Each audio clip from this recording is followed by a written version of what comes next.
Hola, buenos días.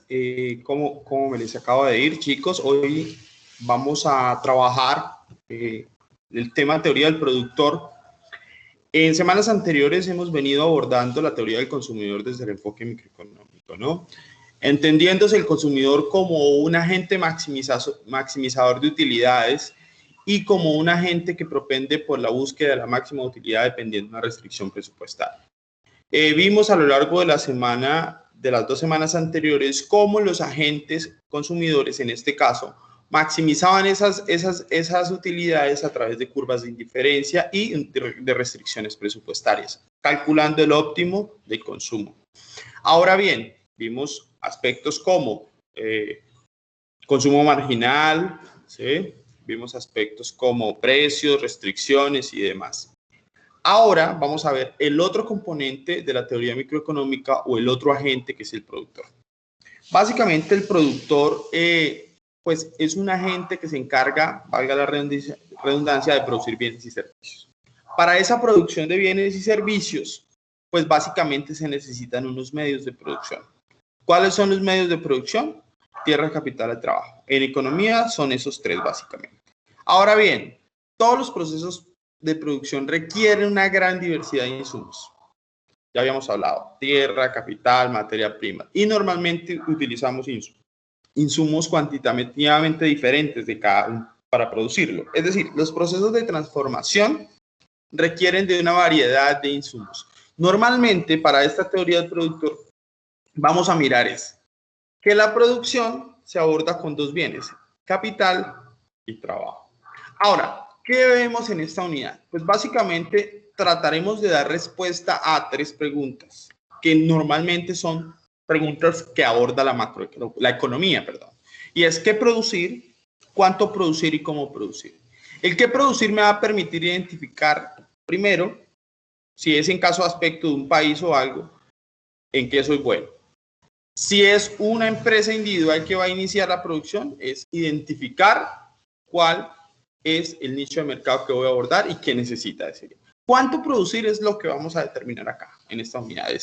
¿Cuál es la cantidad óptima que maximiza mis beneficios como productor? ¿Qué son los beneficios? Lo que ustedes como contadores conocen como utilidades. Esos beneficios económicos, pues básicamente es la resta entre ingresos totales y costos totales.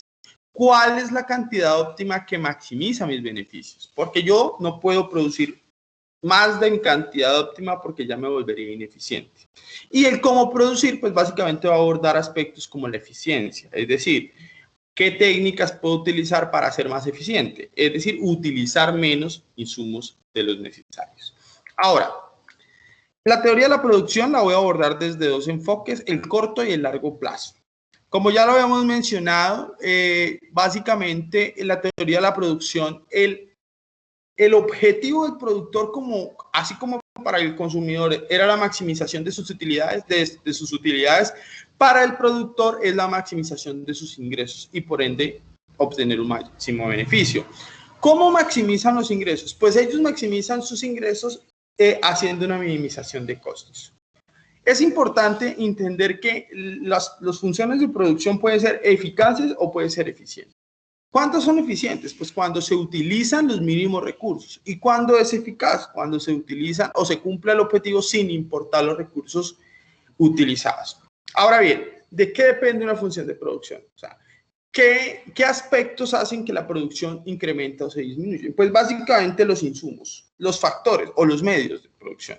¿Cuáles son? Los que se utilizan normalmente para producir su capital y trabajo. ¿Qué es capital? Todos los insumos de infraestructura, toda la inversión, toda la maquinaria, todos esos aspectos que se necesitan en términos de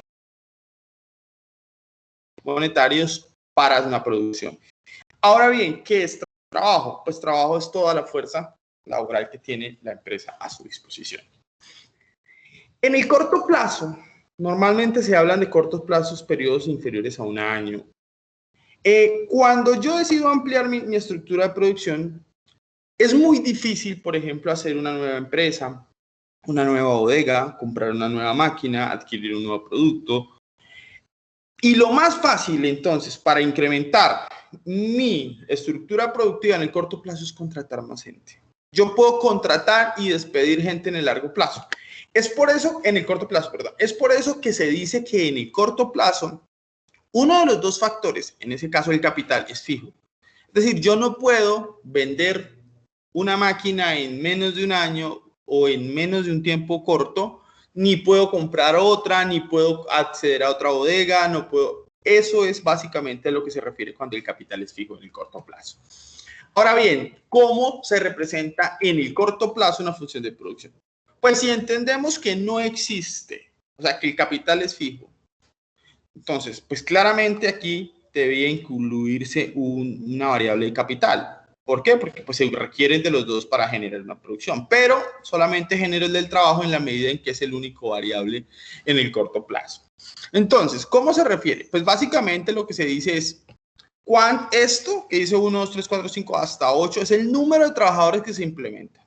Y esta es la producción total, es decir, en cantidades de bienes. ¿Cuántos bienes se están produciendo? Este es el número de los bienes y este es el número de los trabajadores. ¿Qué podemos observar así a grandes rasgos? Pues que a mayor número de trabajadores, ¿sí?, pues se va a incrementar obviamente la producción. ¿Por qué? Pues porque hay mano de obra. Pero vamos a ir viendo más adelante cómo va a llegar a un punto de saturación, de ubicación, de saturación del capital. ¿Por qué? Porque, digamos, hay 3 máquinas y arranco con un trabajador, bueno, bien, ¿sí? Después con 2, todavía estando muy bien. 3 es eficiente, pero 4 ya hay 4 trabajadores para 3 máquinas, entonces, por ejemplo, ya se van saturando el capital. Y como el capital en el corto plazo es fijo, entonces hay un punto de saturación y eso indica que en el corto plazo el producto total sea decreciente. Eso lo vamos a ir viendo más adelante. Ahora, ¿cómo se grafica el producto total? Básicamente es colocar en un plano cartesiano las dos variables, producto total en el eje de las Y, trabajo en el eje de las X y unimos los puntos dentro de esto. ¿Qué puedo identificar acá? Mira, que tiene 3 pendientes. Esta primera que es más pronunciada, hasta aquí, hasta este punto. Esta segunda que es más acostada y una pendiente negativa.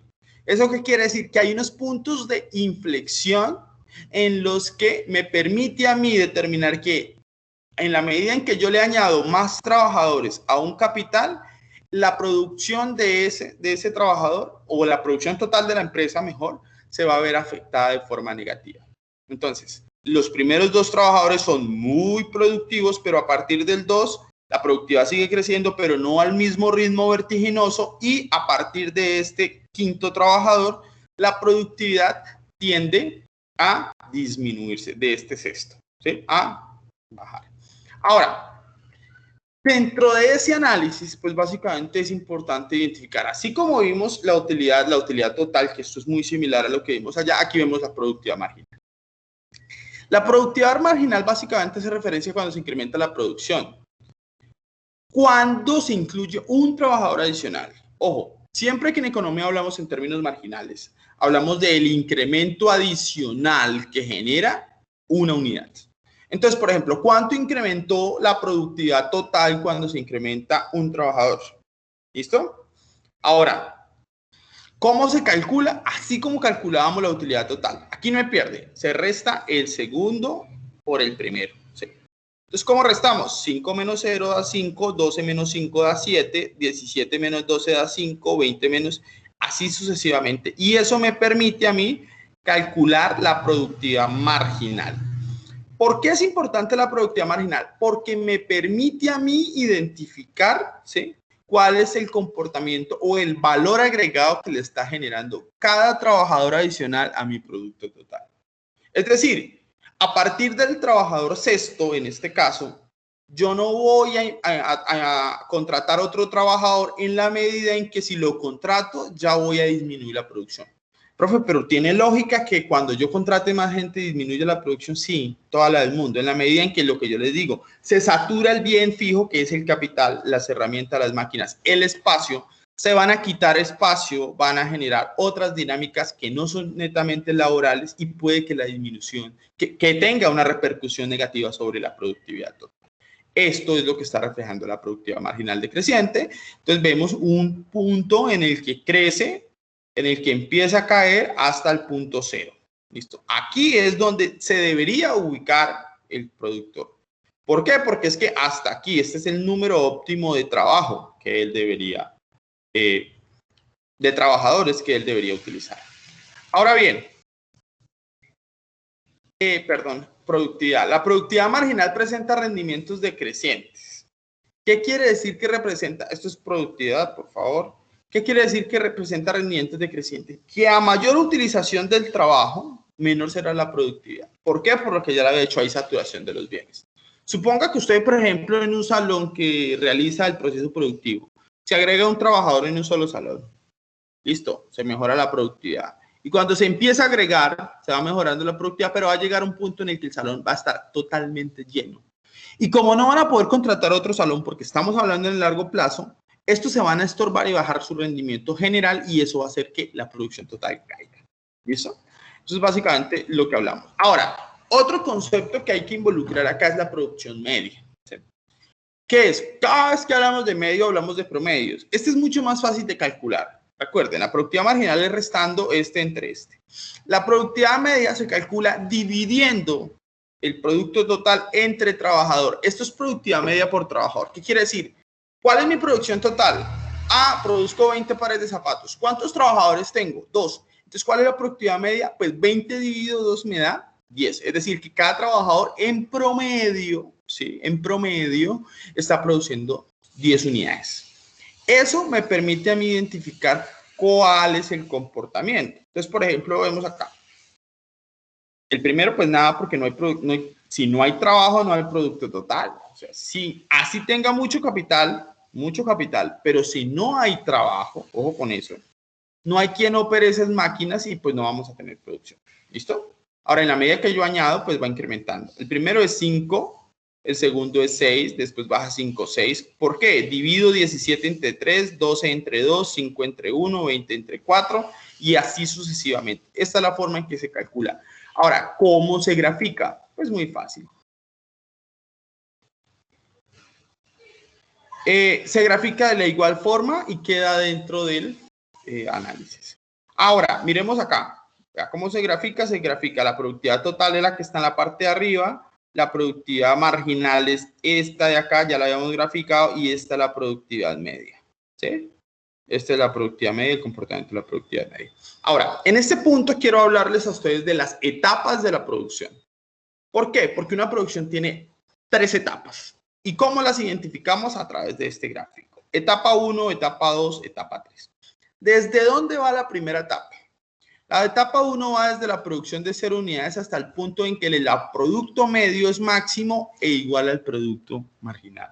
Si ustedes ven en este punto de acá, mira, es el punto máximo del producto medio y justamente en ese punto es donde se corta con el producto marginal. ¿Sí? ¿Qué quiere decir eso?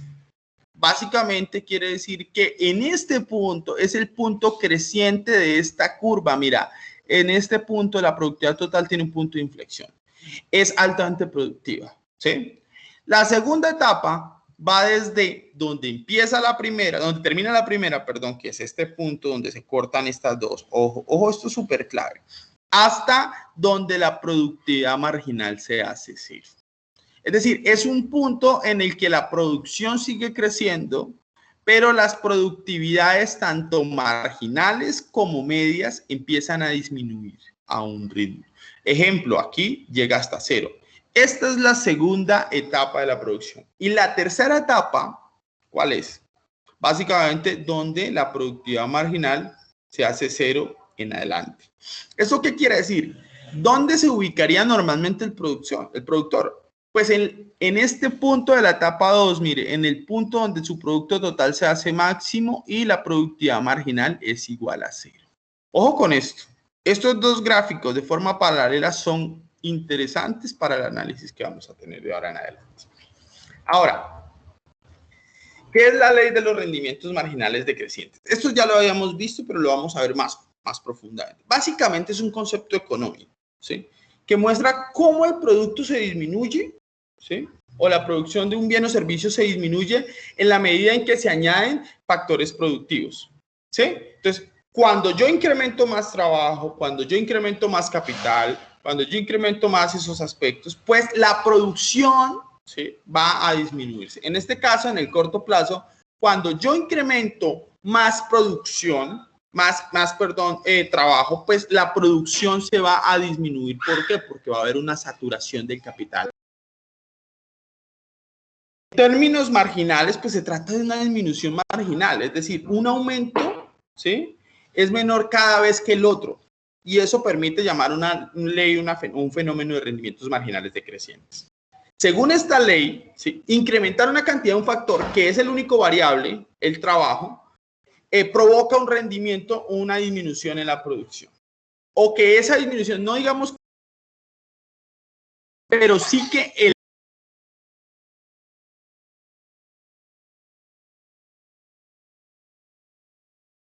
Ahora, este ejercicio es el que planteo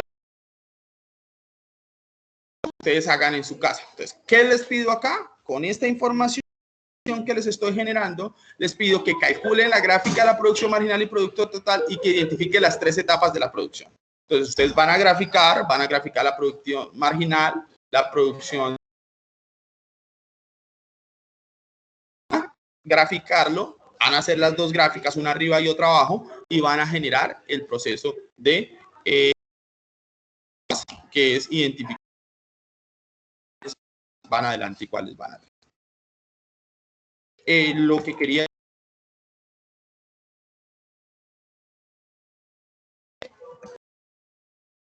contar acerca de la producción con isocuantas, qué es una isocuanta, qué es una isocosto y el equilibrio en el corto plazo.